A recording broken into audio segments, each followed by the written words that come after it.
Everybody, welcome back to another live stream. Lar from Complete Test Success here. So today what we're doing is just a Q&A. So basically, whatever questions you have, whatever problems you have, just let me know and I will try my best to answer those questions for you. Or if you're explaining to me what kind of problem you have or what you're finding difficult to improve, I'll be able to give you some advice and basically just point you in the right direction. Hi, Aha. Welcome to the lesson. Good to see you here. And yeah, that's all we have lined up for today, just a Q&A. So I will be answering your questions for the next hour or so, depending on how many questions you guys have.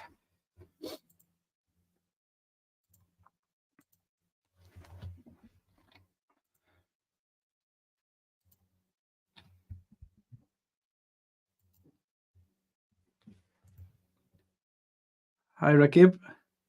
Good to see you here. Welcome. Welcome to the lesson. So any questions you have, please go ahead. Anything that you want to ask or any problems you have, just let me know what questions you have. And like I said, I'll be able to help you out.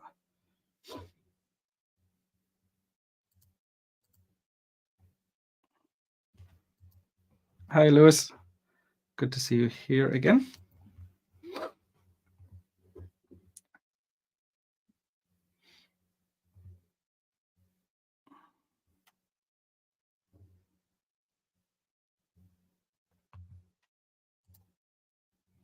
What are some reliable sources to prepare for reading? Really, the only resource you need is the Cambridge IELTS books. So in the Cambridge IELTS books, you have practice reading tests, and they're the official tests made by Cambridge. There are other publishers who release books with practice tests, but they're just not quite accurate enough. Like the scores might be different. So you might end up getting a higher score or a lower score. So you don't really know what you're capable of in the test, or the question types might be different. You know, the difficulty level or how long it takes to finish might be different. So really you need to get one of the Cambridge IELTS books. And then the other thing is, and this is something that most students don't do, is once you finish doing a practice test, you need to figure out what mistakes you made. So it might be the case where you have, got 10 answers wrong, but what you need to figure out is why are you getting those answers wrong? So when the students who join my course are getting my support with reading, basically what I make them do is write a list of all the mistakes they've made. Like, you got 10 answers wrong. Well, why? What did you do wrong? Explain to me why you got the answer wrong. And I get them to send that to me. And I try and guide them towards analyzing it as specifically as possible and in a way where we can respond to those problems. Because if all you know is that you got 10 answers wrong, well, how do you improve that? You don't have enough information. But once you analyze those mistakes and figure out what exactly was the problem for each of those questions, then when you know what the problem is, you can start fixing it. So that's something that a lot of students, and I would say even most students, don't do. And it's really, really important because, how can you improve if you don't understand your problems? So yeah, Cambridge IELTS book, and just make sure you analyze your incorrect answers after each test. Have you changed time for YouTube Live? I have. Yeah, I was doing them. So at the moment, it's 4 p.m. where I am. I was doing them at 9 a.m. Just too tired. Still a bit grumpy. I was still a bit grumpy at 9 o'clock in the morning. And I said, what's the point in doing this? So yeah, I changed the time because I don't operate at full capacity, let's say, in the early hour.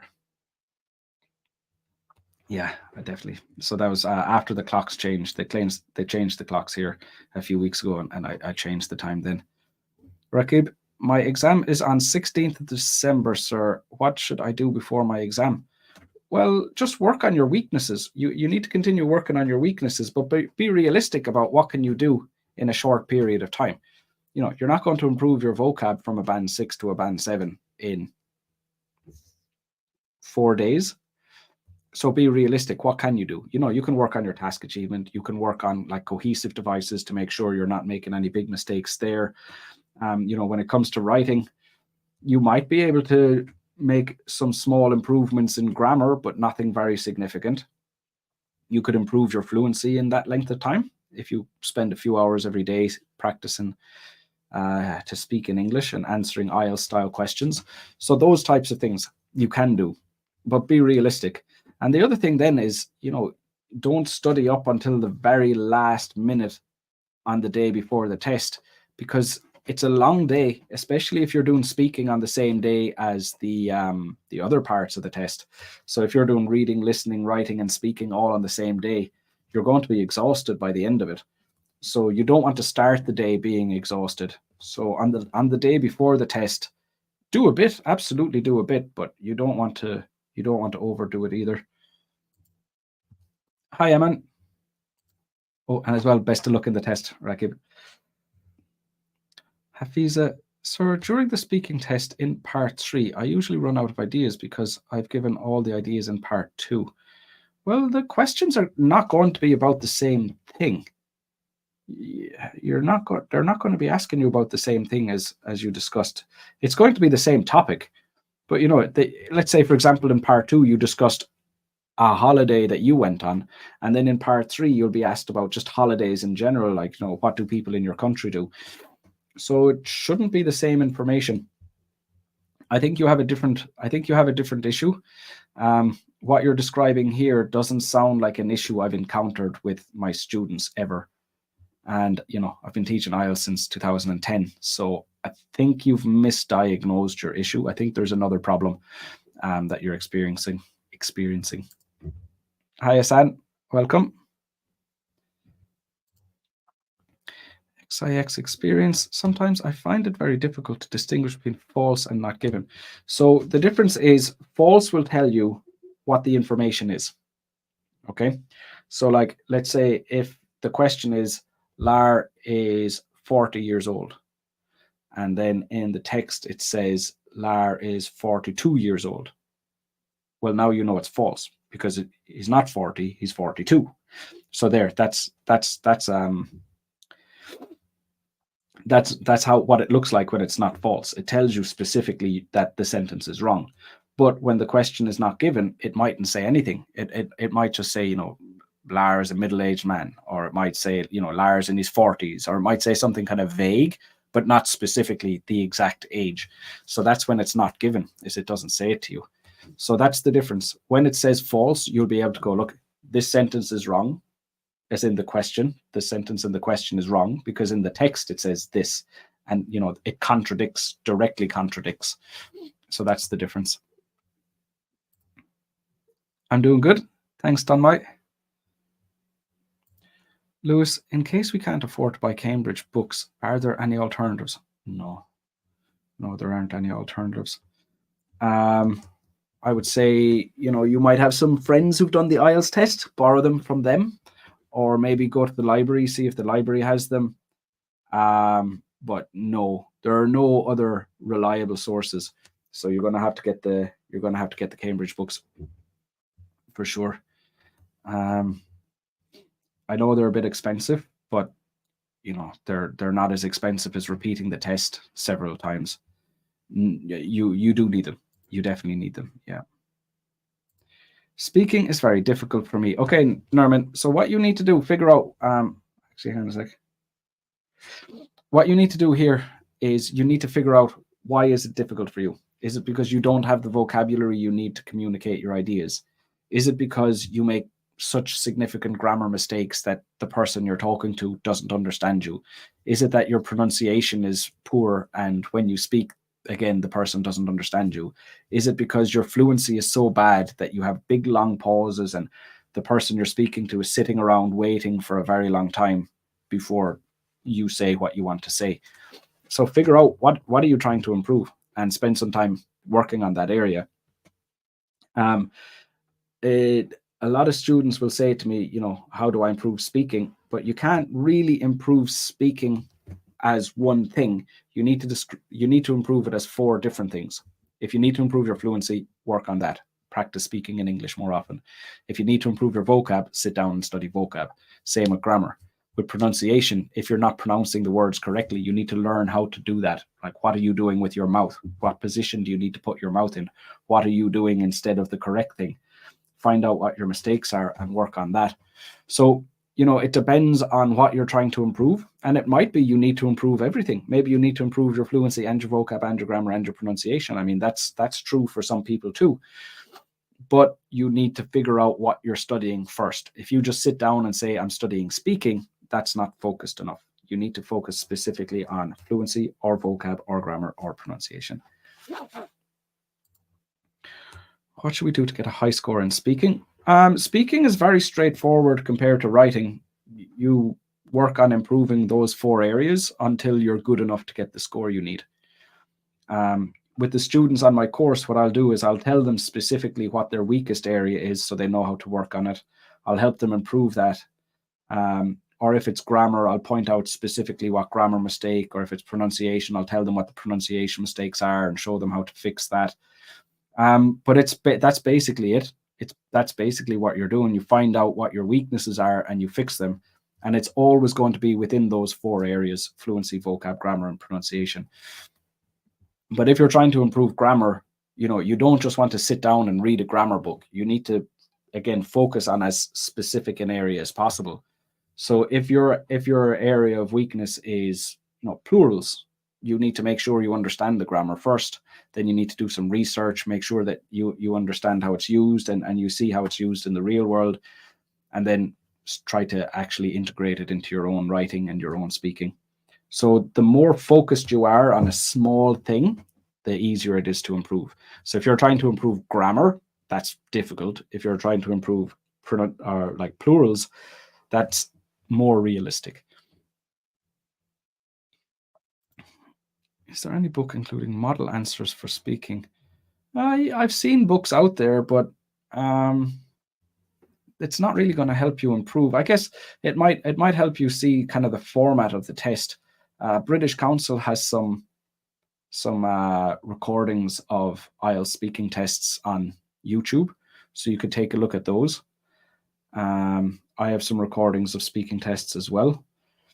But you're not really going to improve by watching other people so much. What you can do is understand the test better, and you can get a better understanding of like the format of the test and that type of thing.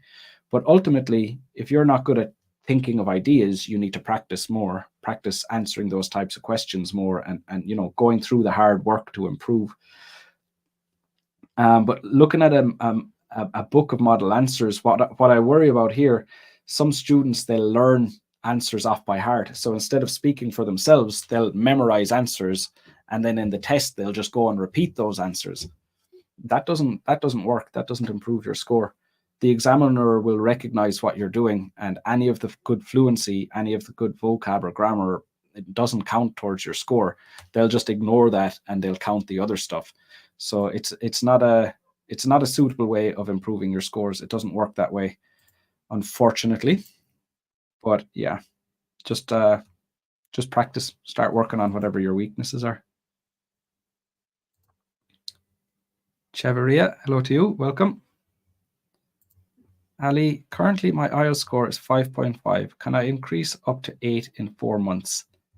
No, you cannot. No, that doesn't happen. Consider it this way. How many years have you been studying English and you're currently at a band 5? Like, estimate how many hours of your life have you spent studying English and you're currently a band 5.5. Now, I'm not trying to make little of being a 5.5. It's difficult to get to 5.5. It's a lot of work. And that's what I'm trying to say to you. It's a lot of work to get to 5.5. Now imagine you need to do that much work again, and maybe more. You know, can you do that in 4 months? I would say no. It takes longer than that. And even if you study all day, every day, like the amount of vocabulary that you need to learn, your brain can't learn that many words that quickly. And it's not just about learning what they are or learning what they mean. It's learning them to the point that you can use them accurately. I mean, no, that's not realistic, Ali. How to increase vocab? Well, you need a vocab notebook. You need to write down the words you want to learn, and you need to learn them. You know, it's a difficult task, and it takes a long time. What I would say to you is, make sure you're learning collocations, learn full phrases, don't learn individual words. When you're learning a word, make sure you're learning the full phrase, like what preposition, if you're learning a verb, what preposition is used with it, or, like in what context is it used. So learn 3 or 4 words, like learn groups of words rather than individual words. That way you're more likely to use them correctly. And also learn like normal, common, easy words. A lot of people, they feel like the easy words are no good, but those are the most important ones. Like focus on building a foundation. Don't start like cherry picking words that you like difficult, complex, uncommon words that you like, because those are not going to be very useful. Whereas the everyday normal words that people use all the time, those are the most useful words, and you just stay building slowly on top of that. So that's the only way, really. It takes time and it takes effort, and it takes more time than most people want to put in as well. It takes a long time. Rakib, do you have a partnership with IELTS Daily? Yeah, I do some work with IELTS Daily. Yeah, I do indeed. Elif, hello, I have a difficulty in doing multiple choice question types. Can you give me some tips or piece of advice? Is that for listening? If we're talking about listening, the thing that catches people is there's so much reading to do. So like by the time you finish reading all of the question, it's kind of like the audio is halfway finished. It's a lot of reading to do. So what you'll basically have is you'll have a question and then you'll have 3 options. Instead of reading the options, I would say just read the question, read the next question, read the next question, read the next question. So at least then you know what you're listening for. Then as the audio is playing, just make notes. Instead of trying to choose the correct answer, just make a note of the answer you heard. So before the audio starts, you're reading the question. While the audio is playing, you're making notes of the answer you heard. And then after the audio is finished, you're matching your note with the options A, B, C. So that way, instead of trying to do everything at once, you're breaking it into 3 different tasks, and it allows you to focus more on the audio. And generally speaking, it makes it a little bit more manageable. So that's what I'd recommend, kind of breaking it down like that.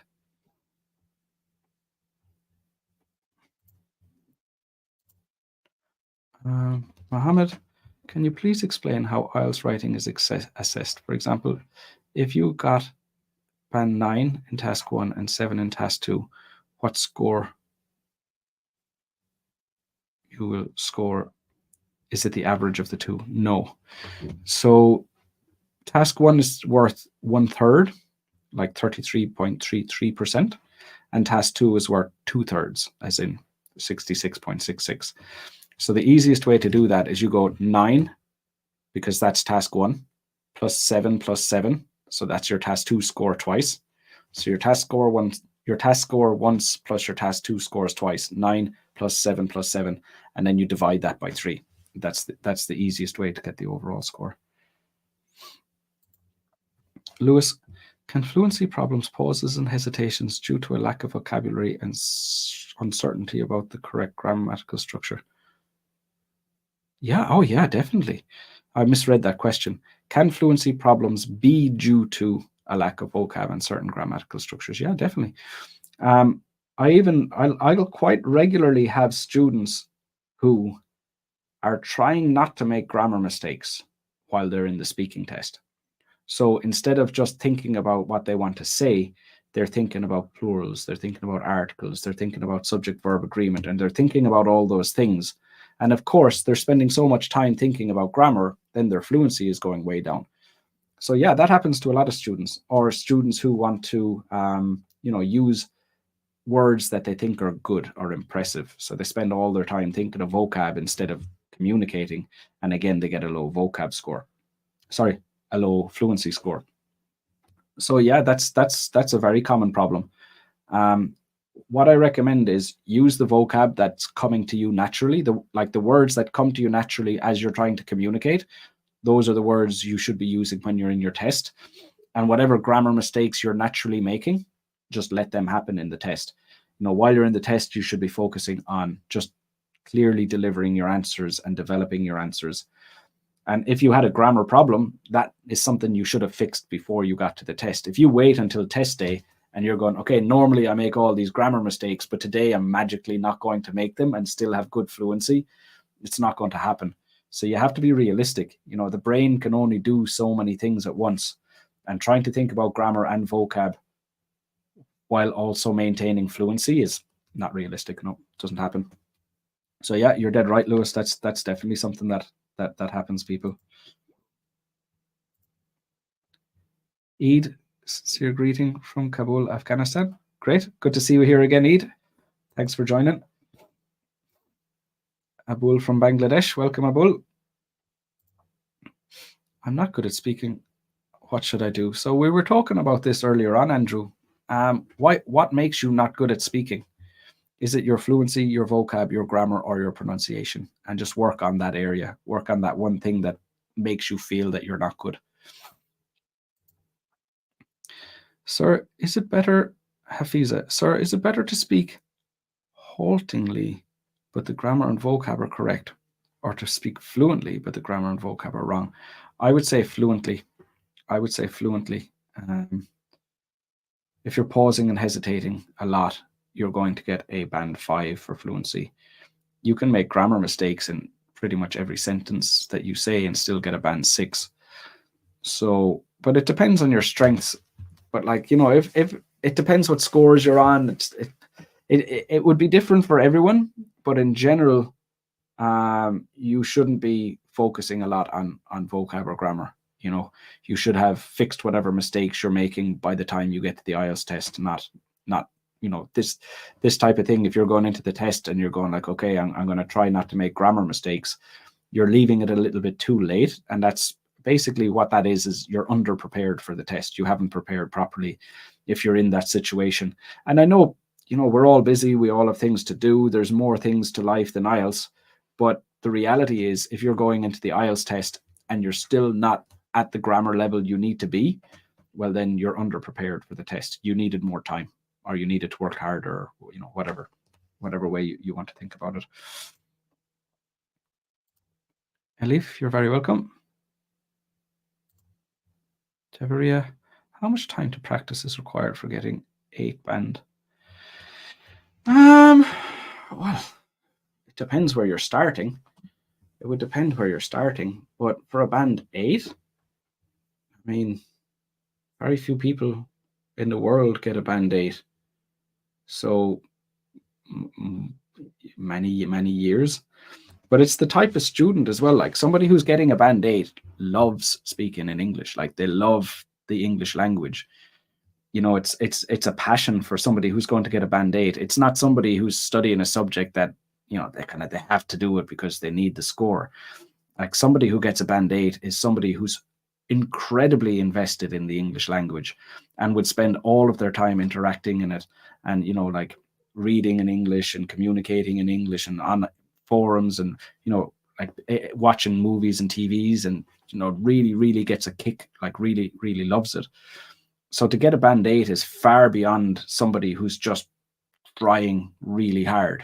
There's a passion involved in somebody who's able to score such a high, get such a high scores that they absolutely love it. How much time? I mean, a lot of time, pretty much all the time you have, all day, every day for a few years.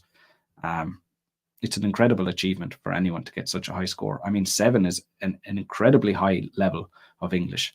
Somebody who's scoring a band 7 will never be in a situation where, you know, they can't communicate or they don't understand what's going on. A band 7 is really good, and a band 8 is just phenomenal. Mandeep, good evening, dear sir. I have a question that in speaking or writing, most of sentences should be error-free in order to get high score. Well, to get a band 7 in grammar, you need about half of your sentences to be error-free. So, I mean, you can still make a lot of mistakes and get a band 7. It depends what you think is a high score. It depends what score you need. But there's definitely room for mistakes. There's still plenty of mistakes being made when someone's scoring a 7. Hey, Patience. Good to see you here. Alexander, you've been waiting. Thank you. Lewis, I speak very fast in my native language, but then when I try to speak English at that speed, my sentences are not clear. Should I try to slow down? It sounds like it. Yeah, it sounds like it. And you don't need to speak English very fast to get a good score. Like, there's a difference between speaking fast and being fluent. Like, being fluent is how long you need to think the vocab, how long you need to think the ideas, like the the connection between your sentences, and the cohesion. So it's not about speaking quickly. And in fact, I would say when people try to speak quickly in English, it generally messes up their pronunciation as well. So I wouldn't recommend trying to speak quickly. So yeah, if you speak very fast in your own language, that's not necessary in English. How to build IELTS listening skills. So, I mean, you do a few practice listening tests and you'll get comfortable with the format of the test and the format of the questions.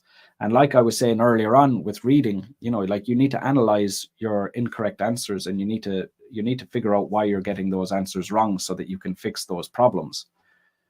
But when it comes to listening skills themselves, like how good are you at following a text? How good are you at following an audio? How well can you understand a variety of different accents? That's not really something that belongs specifically to the IELTS test. That's just listening. So, like if you're listening to a video with the subtitles on and you're able to read it, and that's helping to guide you understand what you're listening to, like watch that video again. Can you understand it without the subtitles the second time? And kind of use subtitles to guide your ear, because very often they'll understand what they're reading, but if they heard the same thing, they don't understand it because they don't know what the words sound like, or the way the various features of connected speech kind of interfere with the way individual words are pronounced. So definitely using subtitles can really help guide your ear to understand what you're listening to. But you need to watch the same video multiple times. So you watch it once with no subtitles, and then again with, and then again without, and then again with, and again without, so that each time you listen to it, you're picking up a little bit more, and the subtitles are helping you to understand more clearly what you're listening to. I mean, yeah, it doesn't necessarily have to be listening to IELTS listening tests. It could be anything. It could be a movie, TV show. It could be music. It could be anything. It could be a podcast. But subtitles are definitely make things very, very manageable. No, make it easier to find out what things you didn't understand the first time round. Hi from Bangladesh. Hello to you. Welcome. Hi, Ahmad. What if I use an idiom in speaking which the examiner isn't familiar with, especially non-native examiners? How would that be dealt with by the examiner? A few things here. If you're worried that you're better than the examiner, probably worrying about something you don't need to worry about. If you're using idioms that most people don't know, you're probably using an idiom that you shouldn't use. And in general, in the IELTS test, we shouldn't use idioms anyway. You need to use idiomatic language, which is things like phrasal verbs and slang, not idioms. We don't really use idioms. We very, very rarely use idioms anymore. They're old-fashioned. It's an old way of speaking. So I think the short answer to your question is don't use idioms. And then obviously, I've already given you the long version. Andrew, I can't speak a lot because I don't have any idea to speak, especially in conversation. Could you give me some suggestions? Now, okay, so I think this might be an excuse. And this is kind of like, your brain plays tricks with you to say, it's not really my fault. And it's the same way, like, when people fail the IELTS test, they try to say it's like, oh, the examiner didn't like me, or, the IELTS test is more difficult in my country than it is in other countries. So, people, we instinctively, and I'm not saying specifically you, I'm saying everybody, me, everybody. We do this thing where we try to find a reason why it's not our fault. Now, what you're saying is you can't think of any ideas you can't talk because you can't think of ideas. Like, probably not. Like, would that happen to you speaking in your first language? Like, how often would you be having a conversation with a friend and halfway through the conversation you're just like, and there's nothing, and you're blank and you can't say anything? That doesn't happen. So what you're probably talking about is lack of vocab. Maybe you're in a situation where you're talking about topics you're less familiar with, and because you're trying to do it in a second language, it's stressful. So it might be that you're stressed. It might be that you are not giving yourself enough time to think, and you start talking before you know what you want to say. It could be multiple things, but I don't think it's that you just have nothing to say about the topic. Because even if it's something you know nothing about, you can talk about why you don't know anything about it. If it's a topic, like if it's about children and you don't have any children and you've never spent any time with children, you can talk about that. So it shouldn't be, what you're describing doesn't sound like the real problem, to be honest with you. I think it's more likely something like vocab or maybe fluency, I think, would be a more realistic issue that you're dealing with. How much time do I need to get a band 7 in all modules? Well, again, it depends where you're starting. Are you already at a band 7 in some of them and you only need to improve one or two areas? Like, are you already getting the scores you need in listening, reading, and speaking, and you only need to improve writing? Or do you need to improve all of them? If you need to improve all of them, how much? Are you starting from 5 and going to 7? Or are you starting from 6.5 and going to 7? So that question is it would be such a different answer for different students. As well as that, consider how many hours are you studying every day. So are you studying 10 hours a day, or are you studying 2 hours a week? And that would have a big difference as well on how long it's going to take. So it's really not a question I can give you a good answer to. There's no specific answer. It depends on you, and it's hard to judge.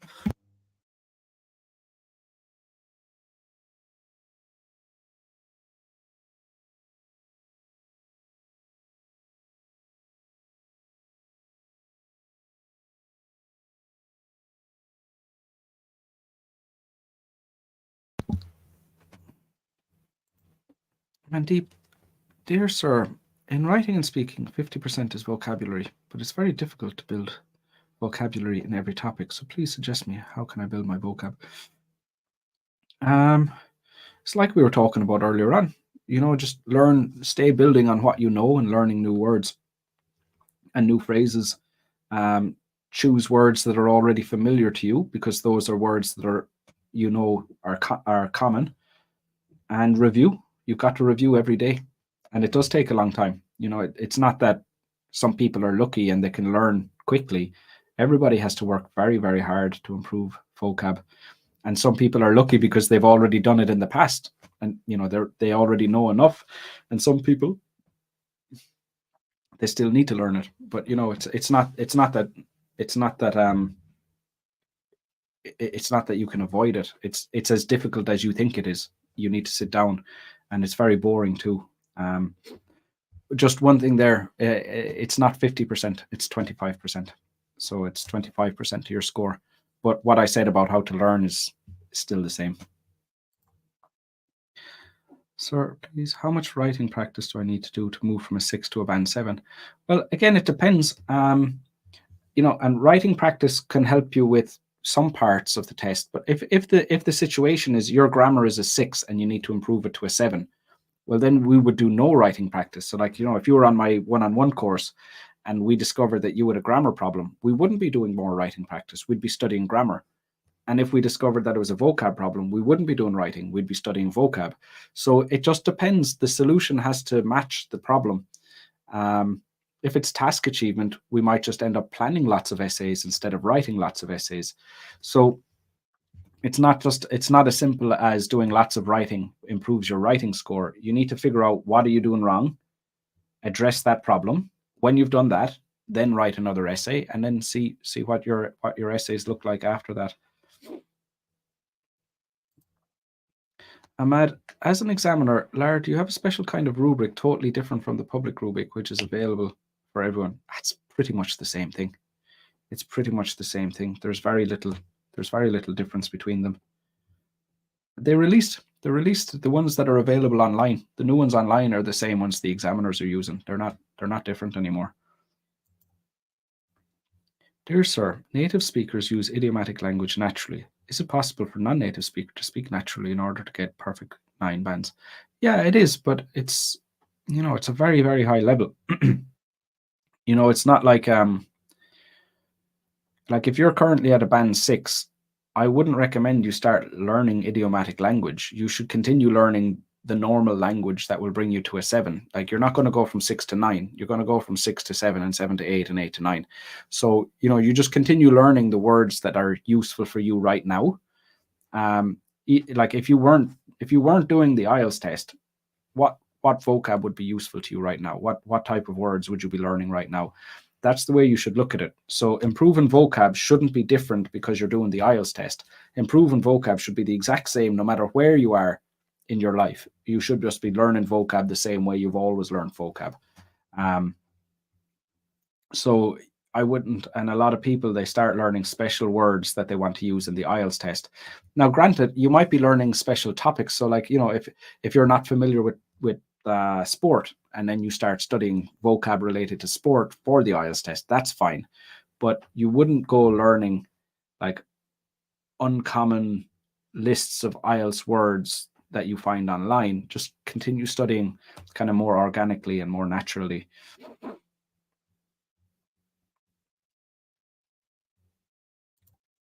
AKM Mohamedul. Hi, Mohamedul. I will sit for the exam on 2nd of January 24. Good. Somebody says they update speaking questions every 4 months. What questions then I should practice? You don't need to, that doesn't affect your preparation at all. Mamadul, what you're doing is, if you're talking about your speaking, work on improving your fluency, your vocab, your grammar, or your pronunciation. Work on those things. This has no influence on, how you prepare for the test or what you should do in the test. That doesn't interfere with your exam at all. So I wouldn't even consider that as part of your preparation, Mamadul. Should I talk to the examiner as casually as possible? Yes. You try to speak the way you would normally speak. So if you normally speak in a casual, relaxed, informal way, that's how you should speak in the test. If you normally speak in a kind of a formal style, that's how you should speak in the test. So what you're trying to do is you're trying to reproduce how you naturally speak. So if you're trying to kind of adapt, if you're trying to perform, or if you're trying to speak in a way you normally don't speak, that's not going to get you the best score. Whatever way you normally speak, that's the best you are. And that's the way you should perform when you're in the test. Of course, you're going to be nervous. You're in a test. It's stressful. So it's not just the case that you can you can be 100% casual and natural. We're all a little bit. Well, all the candidates are a little bit stressed in the test, and that's normal. But as much as you can, try to behave the way you naturally do, and to speak the way you normally do. I will sit for the exam on 2nd of January 24. Somebody says the updated speaking questions. What questions should I practice? So we were just looking at that there. Mamadul, best of luck in your test as well. I forgot to say that to you.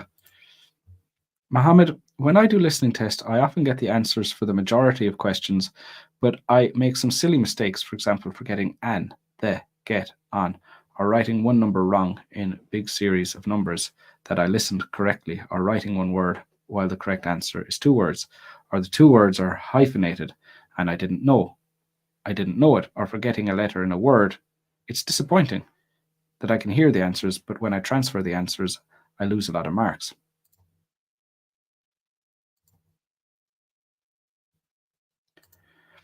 I can understand what I'm listening to and locate the correct answers, but I can't score high band.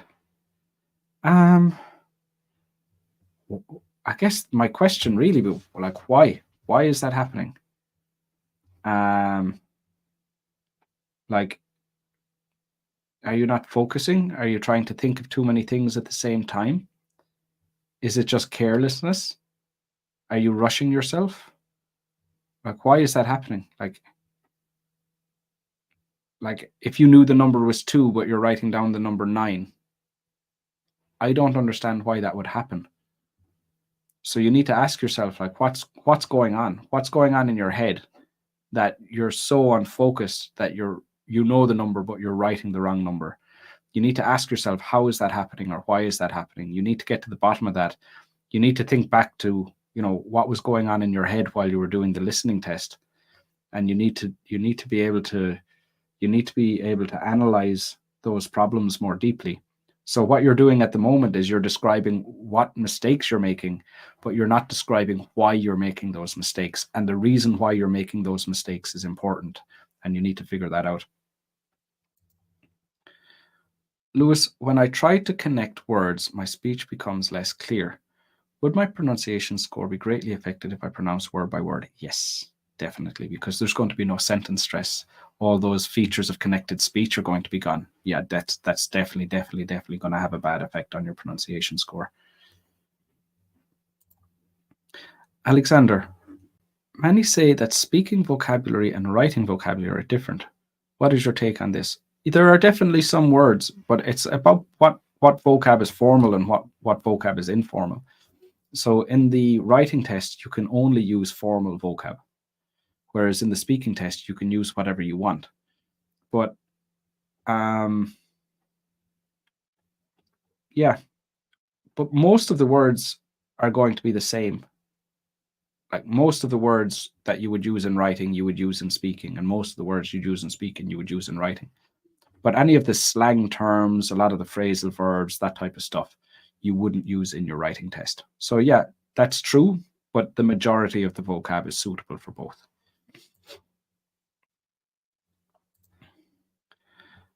Eid, not only I admire your invaluable advice and support, but also I would like to request you to give a chance for a speaking test in order to testify my English level if I could be ready for actual test.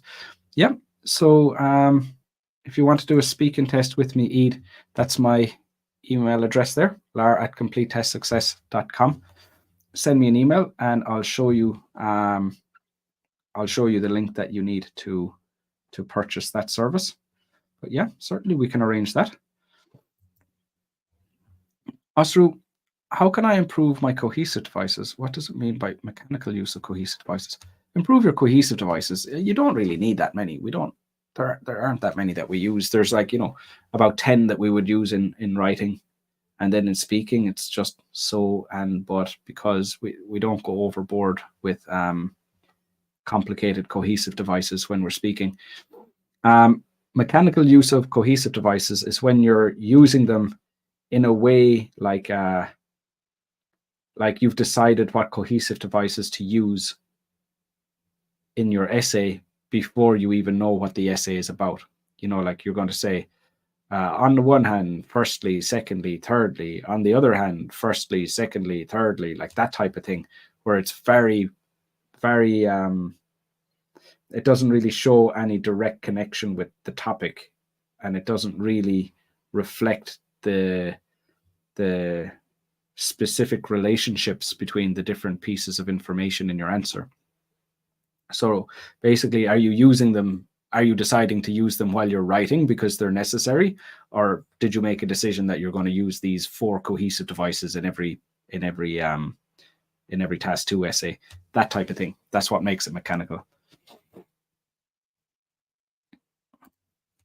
Dear sir, I got 8 bands in my exam in speaking, and I didn't use any phrasal verbs. So that, as I asked you, can I get 9 bands if I use idiomatic language? Well, you would have been using a wide enough range of vocab to get certainly a band 7. But it's not all about phrasal verbs. Like the idiomatic language,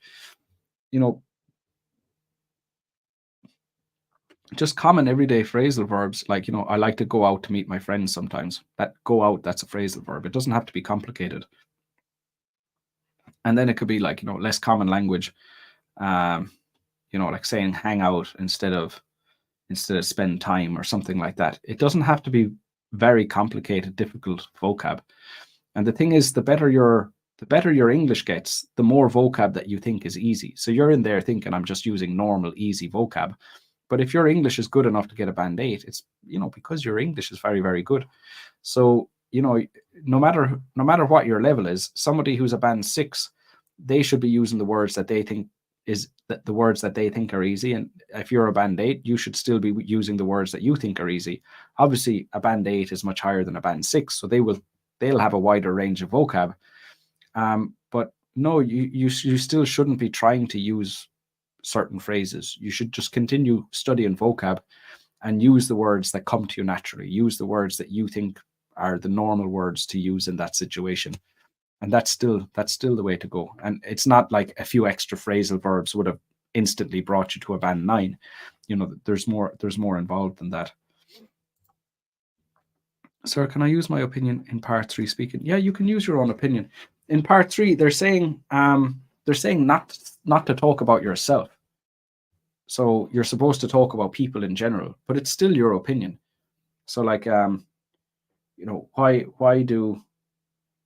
do some people like to stay in their own countries when they're on holiday? That's your opinion. So I think they stay in their own countries because they like this or because they like that. So it's your opinion about why they do it. And you can talk about people you can say like, for example, all of my friends do this, or all of my family members do this on their holiday, So you can talk about your experiences, things you've seen, people but what you're not doing is talking about yourself. So if the question is, why do some people like to stay in their own country when they're on holiday? You don't say, I like to stay in my own country when I'm on holiday because that's what you're not doing. You're not talking about yourself. Like, this is why I do it. You're talking about, this is why my friends do it. This is why my colleagues do it. This is why my classmates do it. That type of thing. So you can definitely have your own opinion for sure. Asru, is it a good idea to memorize model answers for each question type in writing task 1? Because they're pretty much the same, so I can save time. No. Learn the vocab, learn the grammar structures, learn the cohesive devices, like learn the language, definitely. But no, not the full model answers. No, because your answer has to be about the question. And there will be different key features, and there'll be, different things. So no, but I think for task 1, model answers are a great resource for learning the vocab and grammar, because they're about, they're about the thing that you will need to be describing. They're about graphs. So they're a very good resource for learning language, but I certainly wouldn't memorize a full answer. No, I wouldn't do that. Okay. Looks like that is the last question for today. Right. I have a live stream. Nope. I'll have another live stream next week. I will. I'll take some time off for Christmas after that. I have a live feedback lesson tomorrow. So those are my free group classes on Zoom. If you want to join me for that, you'll find the link in the video description. And yeah, if you want one-on-one support, there's my email address, lar@completetestsuccess.com. Reach out to me there and we'll see if I can help you or not. And yeah, that's it. Okay, so until next time, take care of yourselves. Bye-bye, everybody.